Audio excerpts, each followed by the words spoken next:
Hello, and thanks for coming along to And We Have an Office Dog, the digital agency podcast where we talk to agency owner-directors and learn more about what makes them tick. From the things that make them similar to the things they'd rather have known sooner, where they've had success and where they've learned some hard lessons. All will be revealed with your host, Chris Simmons, the agency coach, and he'll be talking to a different awesome agency person in each episode, asking them 4 questions and seeing where the conversation takes us over the next 25 minutes. Okay, so let us begin. Over to you, Chris. Thanks, voiceover guy. And on the podcast today, we've got Hannah Thorpe again from Verkeer. How are you? Hey, good, thank you. Thanks for having me back. How are you? I'm good. I was just thinking that it's been just over a year since we recorded the last podcast. And I think last year we were having connection issues and you had to actually dial in from your phone, which made the recording quite interesting. So let's hope that we don't have any issues now we've started recording this time. You really styled it out that it wasn't hard work for you to edit and that it was fine, my technical incompetency. So sorry. It took me 4 times longer than it took to record. Perfect. It's okay, only 3 people listened to it. So, for anyone who's been a bit naughty and hasn't listened to your first episode in season 1, can you just let them know, A, who you are, and B, who Verkeer are and what you guys do? Yeah, of course. So I am Hannah Thorpe. I am the managing director at an agency that is called Verkeer. For those of you that aren't fluent in Dutch, Verkeer means traffic. And that's what we're really all about, building businesses, helping you with your digital problems.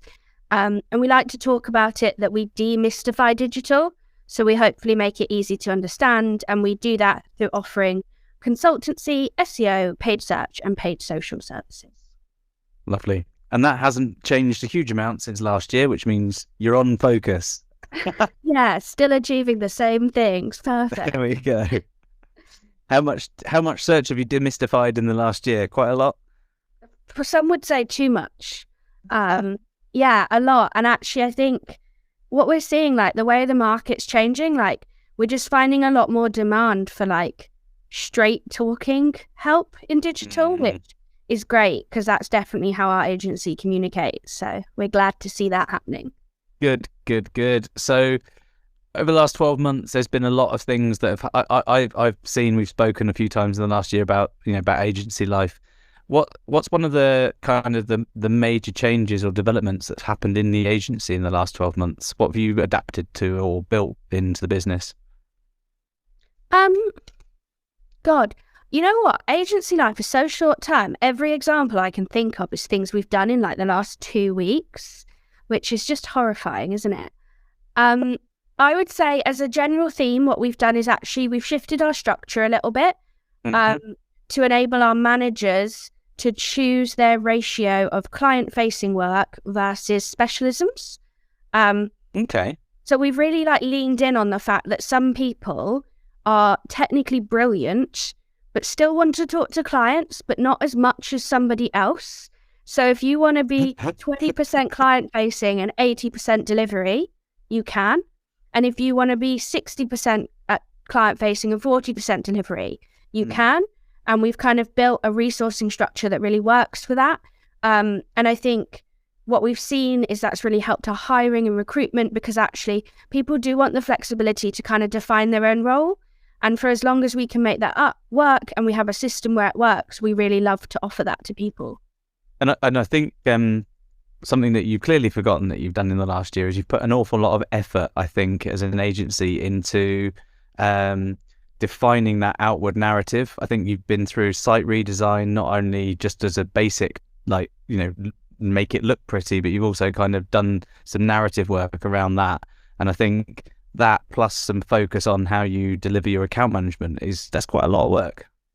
Yeah, we did an external workshop, which if you run an agency, I would so recommend getting someone separate in to help you with it. Different set of eyes is often what the doctor orders, isn't it? Yeah, it's madness. And being told like you're a liar, like our person just laughed at the values we had because she was like, those are not what you follow. Like your values are actually better. They're cooler than that.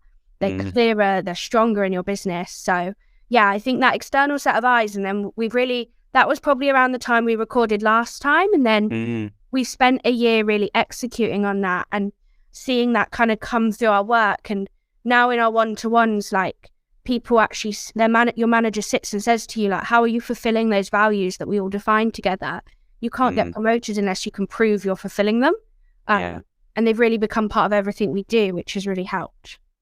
It does make a big difference because everyone comes from a different place with different education, with different skill sets, with different backgrounds. Everything's slightly different. Even if you grew up in the same house, like brothers and sisters, everyone's different.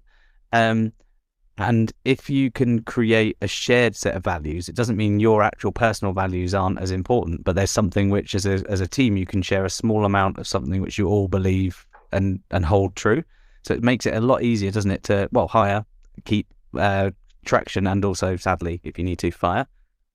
Yeah, absolutely. And I think the way we built our values and what was really important to us was having flexibility within them for people to still have what matters to them. So one of our values is ambition. And the way we always talk about it is winning and not at all costs. We've recently hired some team members who are parents. And for them, like, their win is actually being able to make sure they're on time for the school run at 2:45. Yeah, I mean, I laugh, but it is really, really important. Yeah, and like for us, like, we're happy. Like, if that member of the team gets out the door to pick up their kid on time, and then as long as they get back to work and finish their day later, we have no issue with that. And being able to support our team in that way, and you not be told you're undermining the value, because I think so often a business could look at someone like that and say, well, you're not ambitious. Yeah. But they are. They just have different goals in life, and they're hitting those goals in a different way. Absolutely. And I guess outside of the agency, as you know, having two fingers firmly on the pulse of the industry's changed a lot in the last year, not just with like normal updates from Google and Google Ads and all sorts of things like that, but more widely speaking, technologically as well. How have you seen the industry evolve in the last year, and what stuff are you actively avoiding and what stuff are you actively adapting to? This is such a difficult question. By the time you publish this, my answers might be different. That's fine. So we're having meetings for what we call internally Verkeer 3.0, which is kind of a refresh of like how we approach our services, how we talk about what we do based on the changes we've seen in the industry, so we can prep for what kind of next year might look like and all know where we're headed. And actually, really interestingly, where we've kind of settled is we think you should ignore a lot of the industry changes, which I know sounds crazy, but like stuff like ChatGPT and all the AI tech, we're like, it's really, really cool. And like from a nerd perspective, love it. But from a business perspective, like it's just an additional tactic as a way to execute what needs to be a good strategy. So everything we do is based on having a really robust strategy, and a strategy that's underpinned by like hopefully some excellent SEO knowledge and paid search knowledge, but also like sector knowledge. And I think you would be silly to neglect what you know about a business sector and what you know about an industry in place of, here's a really shiny, exciting tactic, let's base a whole approach on it. And like, we've had clients be approached by agencies that are like, let me give you our AI strategy. Like, it's not a strategy, guys. It's just a way of doing things that will be quicker.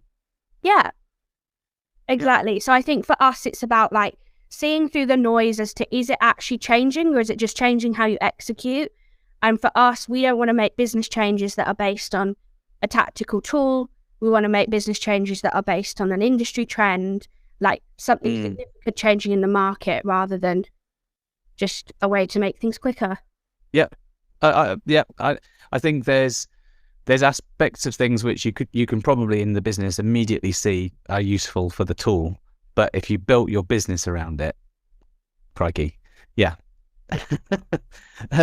So those sorts of changes have obviously, you put a lot of effort into the last 12 months. You've the business itself's developed, the agency itself's changed, the industry itself's changed. What do you think about, personally when you're running an agency, personal and professional kind of intertwine quite significantly?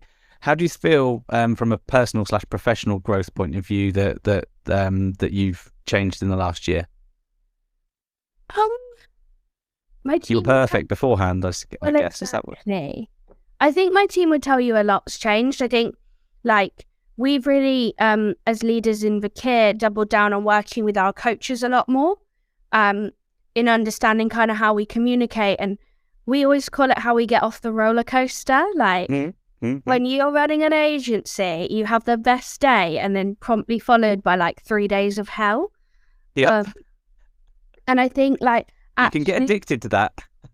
I think we both were. And then we were not sleeping and everyone's exhausted. You can't fight off any illness. It's the worst. And I think what we've really worked on is how to not be on the roller coaster and actually sit at a more moderate level. So we've introduced some processes for that have really helped, where it's we don't make a decision or talk about something a team member does unless it happens consistently.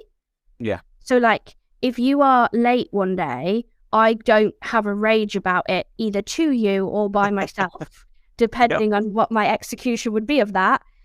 You can't mention it or think about it until it's maybe happened 3 or 4 times in a row. That's when you're hold on, that's not cool. And I think we've really shifted the business so that we focus on that with clients as well. There has to be a consistency to whether we're happy and a consistency to whether we're stressed about it. And that's really just helped kind of moderate, make our reactions more moderate. And then with our reactions being more moderate, I think we're making better, slower decisions rather than trying to rush and do 50 things at once because we're not being so reactive. Yeah, I think that's one thing that it's very difficult to learn, is to slow down decision making, because things do happen quickly in agencies, but not that quickly that it's worth the entire agency's value if it doesn't go well. And there's stuff you can make quick decisions because it's very easy. You've got all the information, you've had the experience, etc. When there's a proper decision to be made, you can take the time. Yeah, exactly. And otherwise you're just going to be changing your mind on it, because as well, I think as agency owners, there's a tendency to not even let a decision bed in before you're saying we should move on and do something different. Yeah. And we're really big now on having that test period and let's do this for 3 months and then see where we end up, rather than 2 days later freaking out about it. Completely agree with you. What do you think? So, quick fire question. Best thing in the last 12 months? The best thing actually would be, it's so hard to pick one. I think our team development has really improved. I am surrounded by a great group of people who I can trust with pretty much anything. That's really important. Yeah, sometimes they do stupid shit, sorry for swearing again. They leave gone off milk in the fridge in the office, and I think they're all children. But then other times there's just moments of brilliance. And I think knowing that we are all pushing to the same goal and that I can trust they'll make the best decision for the business is really, really important. And it outweighs all the other day-to-day things that are annoying when you kind of have that fundamental trust that they wouldn't let the business down. I think you can tell where this is going. Worst thing in the last 12 months? I would say recruitment. Just across the board. We have made some dodgy hires. Quite frankly, the market was questionable. And just went with what was there. Yeah, I think we made some decisions that went against our business values when it comes to recruitment. And we just shouldn't have done it. We should have been do they fulfill what we need, rather than are they a good specialist? I think we forget that it's so easy to teach the digital stuff that we do. You can teach someone SEO and paid search, but you can't teach attitude and personality and values. No. And knowing those values which you worked hard on, and hiring based on those values and assessing attitude as well as you possibly can do is the best you can possibly do when it comes to hiring.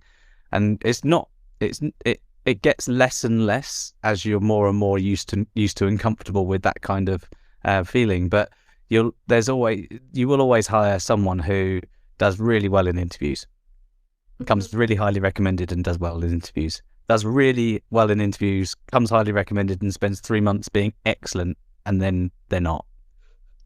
It just happens. So don't beat yourself up on that one, but I'm pretty sure anyone who's listening to this podcast who's running an agency has had a few duds in the last year. Yeah, it happens to all of us. So what would you say, all things considered, that we've discussed around the agency? What would be something that you would say is like a core focus for the business in the next year? If we speak in season 3, a year's time, what's the core focus? So our core focus is to underpin everything that we're doing with a pragmatism about the businesses that we work for. We work across some odd sectors, and we need to understand, like, as specialists, when our channel isn't as important as their brand. And starting to actually make sure that everything we're doing is underpinned by kind of business sense. Is this commercially viable? With entering, we avoided a recession, didn't we? But we're basically in economic crisis. Let's not be trying to sell people jazzy content marketing campaigns with 0 KPIs against them that have commercial value, because it's not the right time. And let's focus on the things that help for the actual day-to-day of the business. Makes perfect sense. So let's hope that there's been some pragmatism over the next 12 months when we speak next. Hopefully. Thank you so much for coming for a second time round, Hannah. Awesome. Thanks so much for having me. And in our next episode, we will revisit another agency leader and see how their last year has been. So thanks very much for listening.